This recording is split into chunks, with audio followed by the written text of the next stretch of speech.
Eleanor held the letter in her hands, her heart trembling. The paper was a yellowish brown, so thin that the light passing through it revealed the rotting spiderweb-like patterns. The red wax seal was cracked and stuck to the back of the letter, bearing the shape of a weeping willow branch, a symbol she had never seen in any historical document. She sat silently in the shabby rented room, where the street lights from the street shone through the dirty curtains, creating long streaks of light like claws scratching the peeling walls. The letter's content was as brief and stiff as a summons. Eleanor Vane, blood of the Dalviks, the earth calls you. Come before the winter solstice. If you miss it, the door will close forever. No phone number, no address. Just the word Dalvik, a place she had never heard of in her entire life. For 3 nights in a row, Eleanor had the same dream. She was lost in a pitch-black forest. The trees twisted and twisted, cold hands reaching out from the sparse foliage, touching her skin, pulling her deeper into the darkness. At the end of the path, a stone house stood alone, its dark windows like the eye sockets of a giant corpse. On the 4th morning, unable to bear the haunting, she packed her luggage, took her small savings, and boarded the last train out of the city. The train lurched through the silent suburbs, across frozen fields without a trace of human foot. The farther it got from the city, the more alien and eerie the landscape became. The trees were bare, their branches like iron hooks stuck into the leaden sky. The shanty houses receded into the thick fog, like ghosts drifting across the white fields. The passengers on the train were sparse.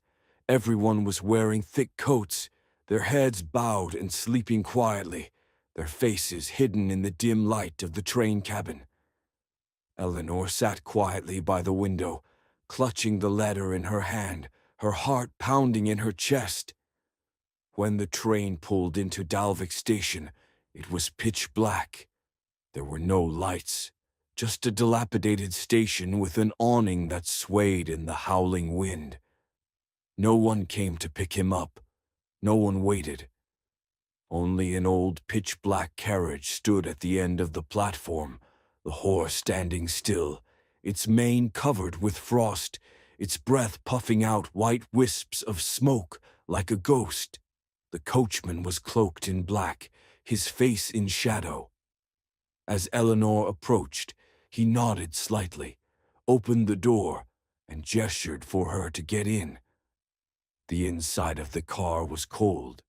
The seats were damp and smelled of old mold mixed with an indescribable stench.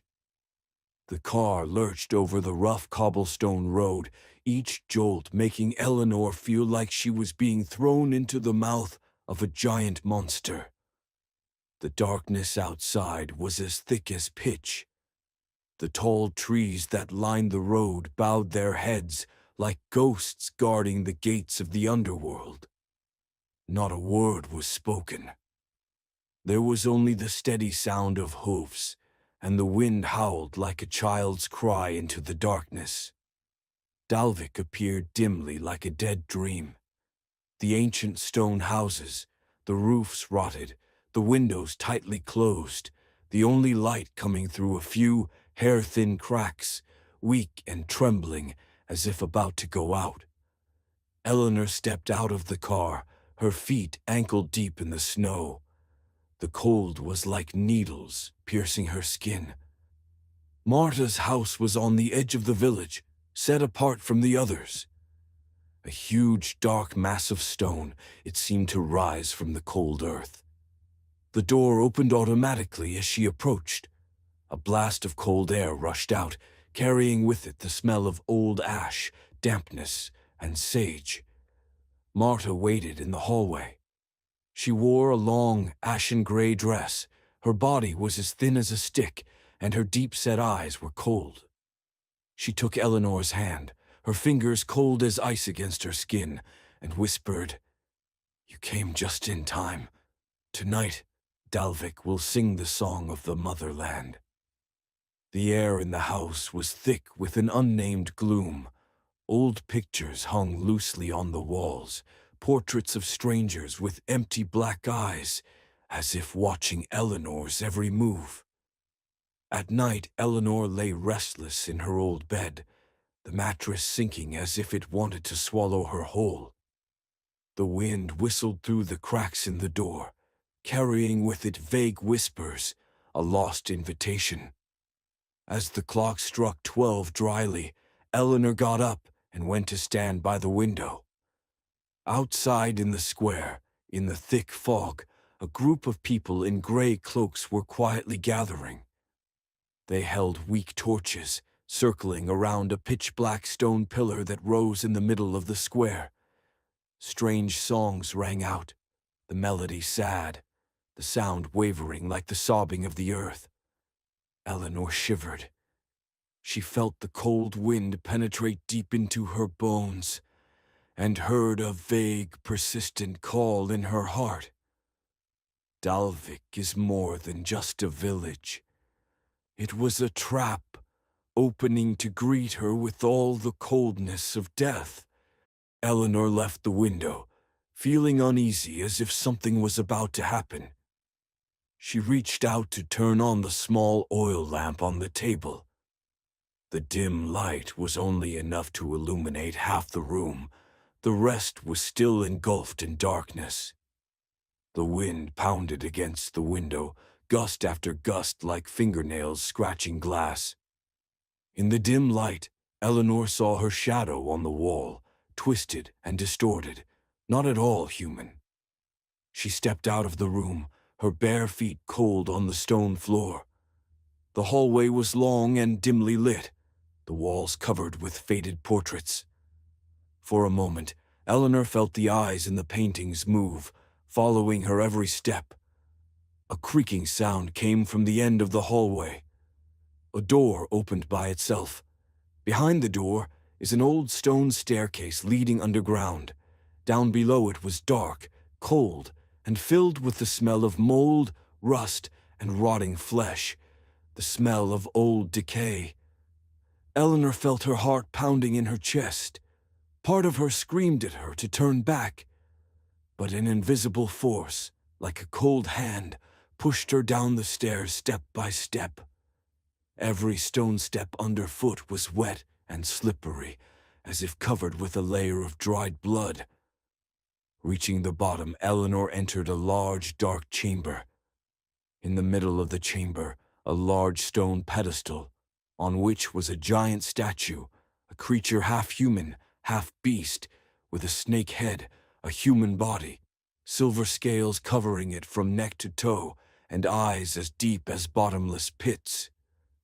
The statue exuded a cold, suffocating presence. Around the stone pedestal, hundreds of black candles were lit, emitting a dim, ghostly green light, making the kneeling figures around them appear blurry and unreal. These men were all dressed in gray cloaks. Their faces were hidden under hoods, revealing only their pale, bony hands clasped tremblingly before their chests. One of them slowly stood up and walked towards Eleanor. When he removed his hood, Eleanor saw that it was the coachman from before. But his face was different now. His skin was deathly pale, his eyes were sunken, and his mouth was stretched wide in a smile that revealed jagged, sharp teeth. His voice echoed like a cold wind blowing through a grave. The grandson of Dalvik, the lifeblood of Mother Earth, has finally returned. The others spoke at once, chanting an ancient language, the tone both mournful and urgent, like a call from the abyss. The statue in the middle of the room suddenly shivered. A cold breath emanated from the statue's body, causing the black candles to sway violently. The creature's stone eyes flickered. Eleanor backed away, falling face down on the cold stone floor. At that moment, she felt the ground beneath her feet pulsing, a slow, deep beat, like the heartbeat of some giant creature sleeping underground. Marta appeared from the darkness, holding a silver cup filled with a black liquid as thick as tar. She knelt down beside Eleanor and whispered, "Drink, my dear. Only then will you be accepted by the motherland." Eleanor struggled in fear, but cold hands quickly held her down. The silver cup was placed close to Eleanor's mouth.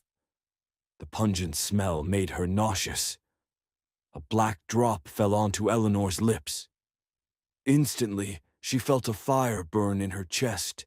Her heart clenched, pounding, then dropping. In the brief moment before her consciousness faded into darkness, Eleanor saw herself, reflected in the statue's eyes, transform, her flesh turning to ice, merging with the body of the giant snake. Dalvik marked her. From now on, she is no longer human. She belonged to them. Eleanor woke up on a cold stone bed. She had no memory of what happened after she drank the black liquid. She had only a vague feeling that she had fallen into a deep, dark space where there was no time, no life, only the echoing, mournful whispers of thousands of souls drifting in the depths of hell. The room is different now. There was no more light from the oil lamps, only a gray light from the ceiling like a fog, dim and uncomfortable. Everything was silent. The walls were covered with a layer of black moss, like old bloodstains.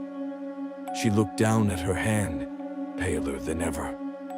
The veins stood out beneath the skin, black as spider webs. But strangest of all was the mark, a weeping willow branch that had been burned into her wrist like a burn. Eleanor struggled to her feet, her head spinning. As she stepped out into the hallway, she realized the house seemed different. The windows were gone. The hallways seemed endless. The passages twisted in odd directions, some going up, some going down. Every door she tried to open led to strange rooms, a room full of mirrors, floor-to-ceiling mirrors, but none of them reflected Eleanor's image. A room filled with dolls, hundreds of antique dolls, their faces cracked porcelain, their empty glass eyes staring straight at her. When Eleanor turned her back, she heard a faint rattling sound. The doll heads turned with her. A room with only a cradle that was gently rocking. On the cradle, blood dripped from the ceiling, drop by drop, steadily. The knocks came. 3, slow, resounding ones. 3 o'clock in the morning. Eleanor was startled. She ran from the room, down a spiral staircase that felt like the bowels of a snake. With each step, the light receded, and the knocking grew closer. It wasn't a knock on the door. It was coming from inside the wall. She stopped in a large hall where an old grandfather clock hung in the center. The clock had no hands, but the pendulum swung steadily. Each time it swung, it emitted a small, cold laugh, like the sound of a drowning child. On the wall of the lobby was a large painting that covered almost the entire wall. It depicted a winter forest, where men in gray cloaks were dragging the body of a dark-haired woman into the ground. The woman's face in the painting is Eleanor. She jumped back, bumping into a person's body. Marta stood there in the shadows. Her smile was crooked, as if held together by invisible threads sewn taut at the sides of her mouth. "You are beginning to see," she said, her voice like the crackling of fire in a cold stove. "The walls of this house are never silent. They are the flesh of Dalvik." Eleanor stepped back, trembling. Marta did not follow. She stood there staring at her until her figure faded, disappearing into the mist. Eleanor ran. She ran through endless hallways where her feet hit the tiles like mud, squishy, wet. She tripped. There was a tunnel below her. For some reason, she crawled into it. The tunnel was pitch black. The ceiling was low. The walls were leaking. There was a smell of ammonia, rat droppings, and wet human hair. She crawled a few meters and then stopped. In front is a face. A woman, her eyes sewn shut, her mouth smeared with ash, crawled back toward Eleanor, her nails scraping against the stone like bone cracking. She did not have time to scream. Dragged back, dragged out of the cellar, Eleanor found herself lying in the middle of the Dalvik village square. It was still night. The snow was falling heavily, but there was no sound. The people of Dalvik stood around her, all dressed in gray cloaks and stone masks. In the center of the square, the black stone pillar was now cracked open. Inside were bright red fibers of flesh, beating steadily like a heart. A giant eye opened from the center of the column. The pupil was blood red. From the mouths of the people a hymn arose. The ancient words were like a call from the abyss. Eleanor fell to her knees, feeling something in her chest, something beating too. Not a heart, a small, growing creature, crawling around inside her ribs like a root in flesh. She heard it say, not in words but in thought, "Let us live through you. Let your flesh and bones be a home for the forgotten. Dalvik never dies. Dalvik eats those who return." She screamed, but no sound came. Her mouth was full of dirt. Her eyes were blurred. The wind whistled through her skull. For a moment, Eleanor saw herself, in the future, as part of Dalvik. Her eyes were the windows of the house. Her heart was the altar. Her bones were the pillars that supported the roof. Dalvik was entering her. She couldn't stop it anymore. Eleanor had no idea how long she lay motionless in the cellar. It could have been hours, days, weeks. There was no light, no time, only a pitch-black darkness that clung to her skin and her memories. But then, she began to hear sounds that did not belong to the living world. The sobbing of women from behind the stone walls. Lullabies repeated over and over, sung in an ancient language, the syllables as if they were coming from a severed throat. At night, she heard the sound of fire, the pungent smell of burning hair filling her nostrils. At times, her mother's voice, who had died when she was young, called out from the darkness, calling her name. Not an illusion.